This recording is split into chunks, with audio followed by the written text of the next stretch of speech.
भुवनेश्वर में हत्या कर केन्दुसर घटगाँ पोतीदेले एपरी अमानवीय घटना घटी राजधानी रे।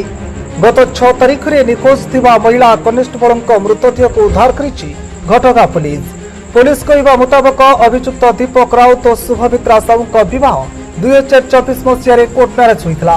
अभियुक्त दीपक राउत शुभमित्रा 10 लाख टंका नहीं से टंका को नहीं दुई भितर बचसा होता। ए बचसा को नहीं हत्या होता पुलिस सन्देह करुछि।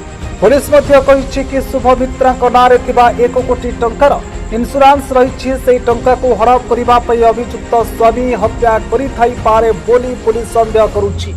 पुलिस कही कि तदंत जारी रही। तदंत पर घटनार सत्यासत्य खूब शीघ्र जना पड़िब। आनंदपुर पोड़ीमाटी बसंत पात्र रिपोर्ट संधा न्यूज।